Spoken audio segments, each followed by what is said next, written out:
Pemirsa, belakangan ramai diperbincangkan terkait kehadiran tentara yang menjaga kantor Kejaksaan Agung. Nah, pihak Kejagung ini menyatakan bahwa ini adalah bagian dari pengamanan dan tidak mengganggu proses hukum. Sementara Kapolri ini memastikan hubungan Polri dan Kejaksaan Agung tetap baik-baik saja.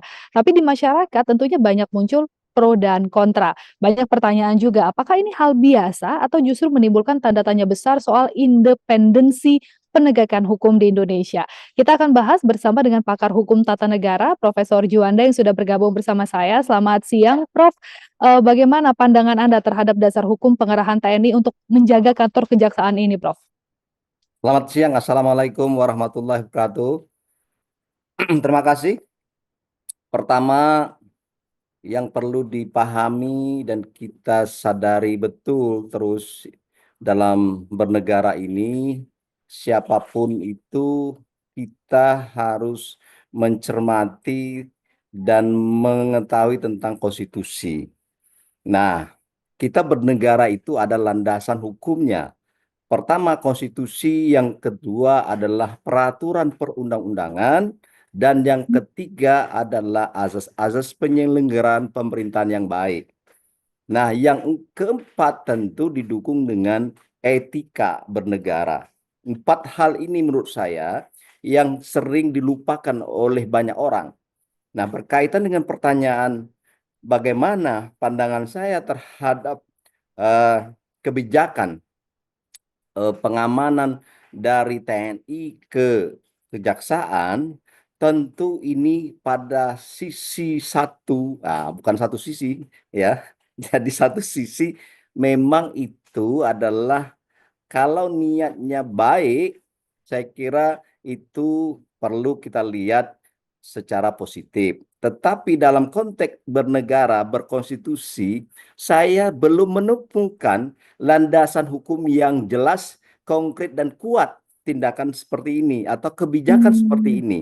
Sebab di dalam Undang-Undang 34 tahun 2004 dan Undang-Undang 3 tahun 2025 tentang TNI ya, itu tidak saya temukan ada ketentuan yang mengatur tentang pengamanan dari TNI terhadap lembaga pemerintah yang namanya kejaksaan, baik itu Kejaksaan Agung maupun Kejaksaan Tinggi dan Kejaksaan Negeri.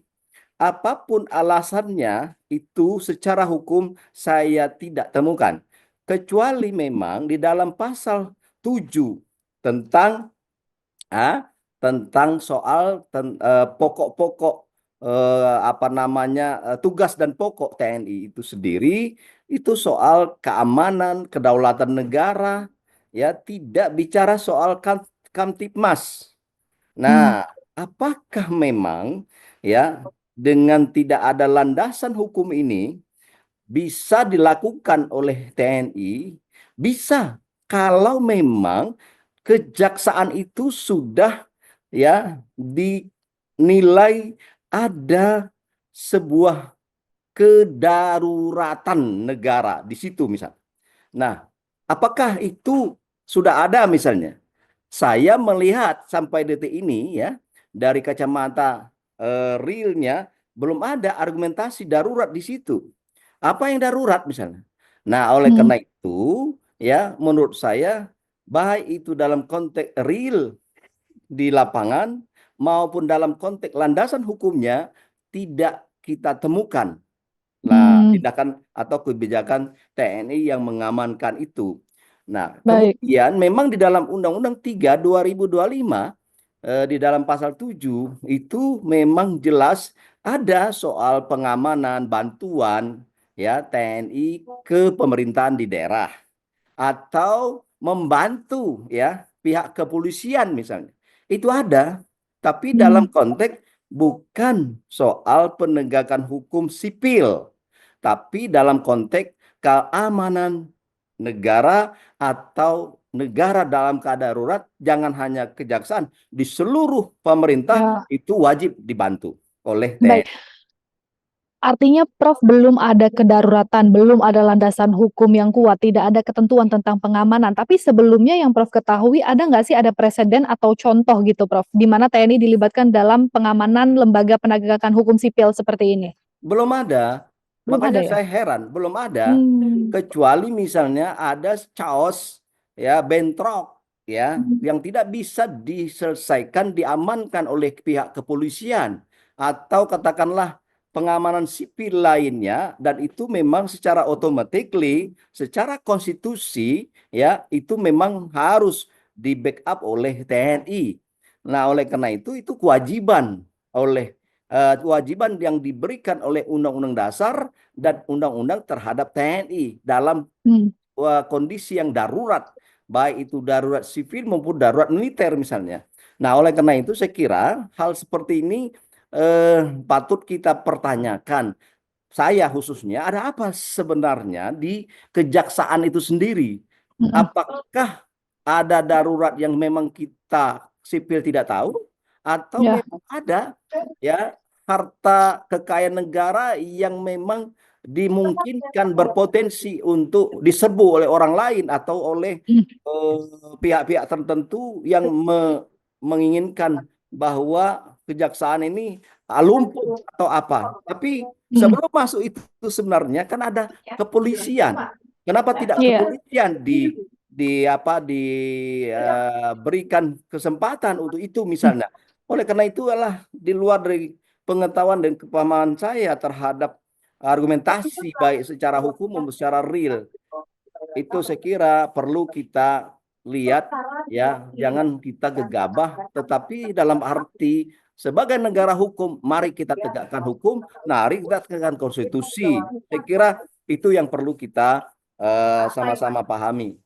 Ya, itu yang juga menjadi pertanyaan banyak masyarakat. Ada apa begitu sebetulnya ya, Prof? Nah, ada statement dari Kejaksaan Agung, Prof, yang menyebutkan bahwa penjagaan oleh anggota TNI ini adalah antisipasi, bukan intervensi. Karena banyak yang menyebutkan ada narasi intervensi itu sendiri. Tapi yang jadi pertanyaan apa yang sebetulnya perlu diantisipasi?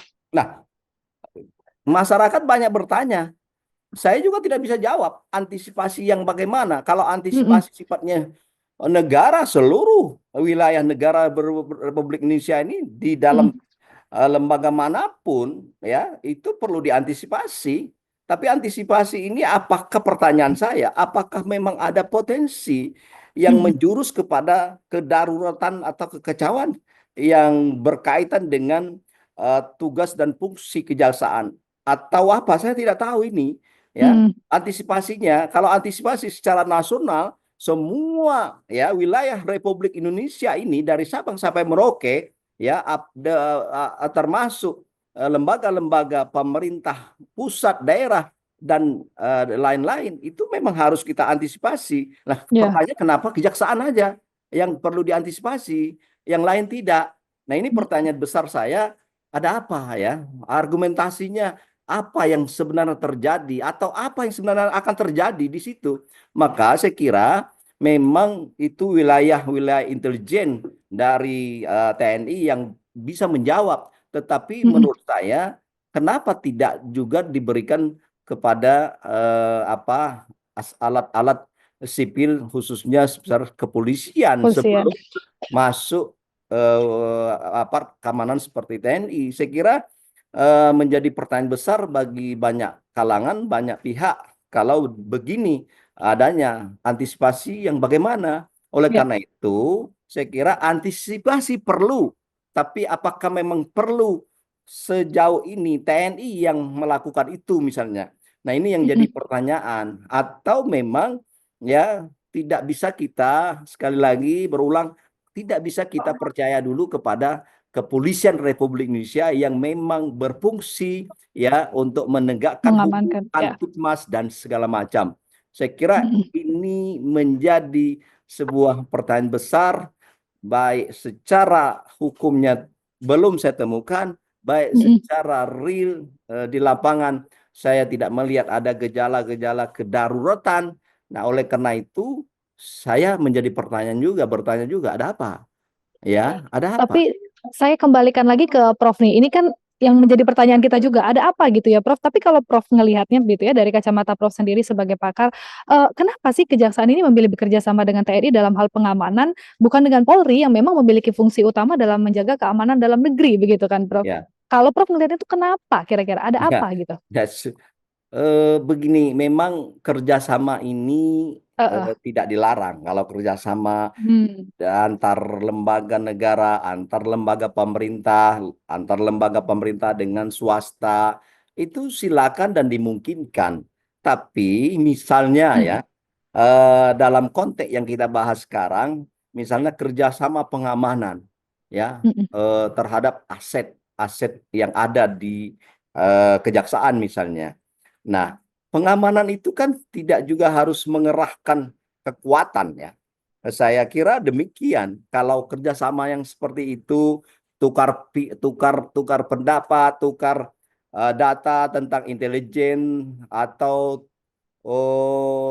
soal kerjasama di bidang mhm pelatihan, jaksa dilatih di apa camp militer supaya lebih disiplin. Saya kira wajar nggak dan itu ya, harus, saya kira mhm saya dukung itu.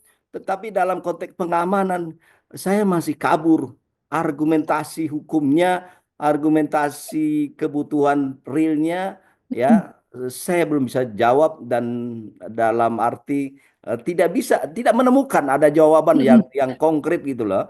Ya, oleh karena mhm itu ya saya kira ini kembalilah kita kepada prinsip negara konstitusi, prinsip negara hukum. Kalau memang itu yang kita kita pegang, maka setiap tindakan, setiap kebijakan tidak boleh menabrak prinsip konstitusi, prinsip negara hukum ini. Nah, oleh karena itu perlu dievaluasi kembali, kecuali, dan saya ulangkan kembali, kecuali memang di kejaksaan itu sudah memang ada potensi gelombang yang besar-besaran untuk apa ya, melakukan tindakan yang tidak bisa dilakukan oleh kepolisian. Misalnya saya iya, sangat dukung, tapi saya tidak melihat dengan kasat mata saya sekarang ini. Apa ya? Apa alasan? Di mana mhm letaknya? Apakah memang di sektor sipil ini perlu dengan segera sekarang ini antisipasi tadi, bukan intervensi? Ya, itu memang hak, tapi hak tidak boleh melanggar konstitusi, tidak boleh melanggar hukum yang berlaku. Sebagai prinsip negara hukum, saya iya. konsen bahwa mari kita berpegang pada prinsip itu. Nah, Kapolri ini kan sudah memberikan statement ya Prof, bahwasanya, menyatakan, hubungan antara Polri dan Kejaksaan ini baik-baik saja. Karena kan muncul pertanyaan juga kan dari masyarakat, apakah ada masalah antara Polri dan Kejaksaan hingga Nah, jadi TNI yang turun tangan, mengamankan begitu ya Kejaksaan sendiri. Nah, dengan statement ini sendiri yang menyatakan bahwa Polri dan Kejaksaan baik-baik saja, menurut Prof gimana ngelihatnya? Apakah pernyataan ini konsisten dengan fakta di lapangan, Prof? iya begini ya, kalau soal yang tahu persis bagaimana Mhm hubungan antara kejaksaan dengan kepolisian, mhm mereka lah yang paling tahu ya. Tetapi sebagai masyarakat di luar dari kejaksaan, di luar dari kepolisian, di luar dari TNI, tentu ini menjadi sebuah pertanyaan. Kalau memang hubungan itu baik-baik saja, misalnya, mari jalankan aturan-aturan yang berlaku. Aturan-aturan berlaku tentu ya antara kepolisian Republik Indonesia dengan kejaksaan ini melihat topoksi kejaksaan ini dalam proses penegakan hukum ya, maka lebih pas tentu kerjasama dalam konteks seperti ini dilakukan oleh polisian dengan polisi. kejaksaan. Dan itu biasa ketika ada sidang, ada pengamanan kepolisian hadir di kejaksaan. Dan Mhm sudah menjadi sebuah kewajaran yang ada dalam konteks menjalankan atau mengimplementasi dari undang-undang yang berlaku. Nah, mhm soal misalnya, oh kami baik-baik saja, tapi faktanya tidak baik atau tidak terlihat ya, hubungan dalam konteks ini adalah jauh dari statement Itu jadi kita yang menjadi bertanya dan bingung kenapa, ada apa sebenarnya. Oleh karena itu Ya. wajar ketika masyarakat atau siapapun menilai atau menduga, oh ternyata kayaknya bisa jadi kejaksaan tidak percaya dengan kepolisian walaupun statement Mm-mm. Kapolri demikian. Ya, jadi jangan marah atau jangan salahkan masyarakat Masyarakat. ketika ada penilaian, ada dugaan, ada persepsi hubungan kepercayaan antara kepolisian atau kejaksaan dan kepolisiannya agak kurang dibanding Mm-mm. dengan TNI. Kelihatannya sekarang menguat hubungan itu ke arah TNI. Faktanya demikian. Oke, Prof, mungkin ini terakhir dari saya, Prof. Juanda sendiri ngelihatnya gimana sih pengaruh dari kehadiran TNI ini sendiri terhadap persepsi publik gitu ya, mengenai netralitas dan juga independensi kejaksaan, mempengaruhi nggak independensi kejaksaan dengan hadirnya TNI ini sendiri? Iya, saya kira mau tidak mau ya, Mhm. ya kita berharap tidak ada pengaruh. Tetapi menurut saya ini kan sulit untuk dihindari keterpengaruhan dalam konteks penegakan hukum ini.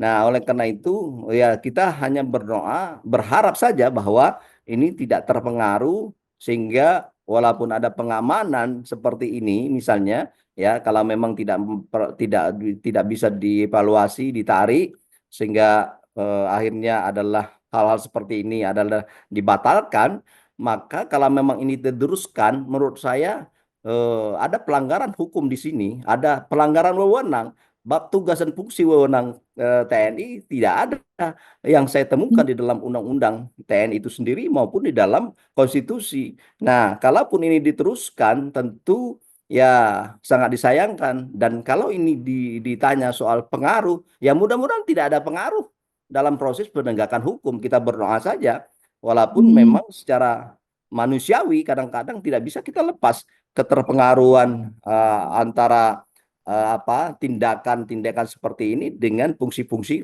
penegakan hukum. Mudah-mudahan tidak ada pengaruhnya sama sekali, tidak ada secara psikologis, apalagi misalnya pengamanan ini bukan berkaitan dengan kepentingan TNI misalnya atau ya. orang-orang TNI misalnya. Saya kira, saya berharap tidak ada pengaruh. Tapi kalaupun ada pengaruh itu wajar saja itu terjadi. Mmm.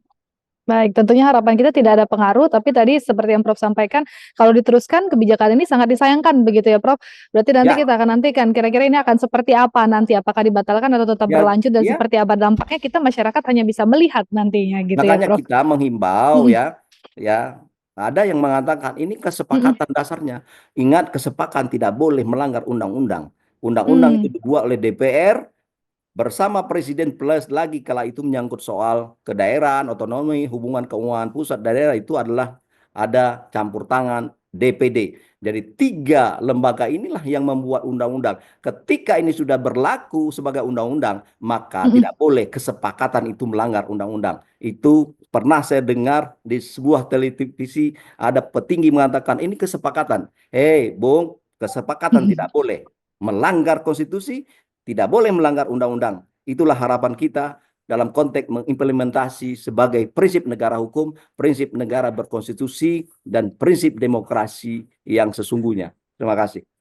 Kesepakatan tidak boleh melanggar konstitusi, tidak boleh melanggar undang-undang. Terima kasih Prof Juanda, pakar hukum tata negara sudah bergabung bersama kami di Sedang Viral. Sampai bertemu di diskusi berikutnya Prof, sehat selalu ya. Oke, Selamat siang Prof.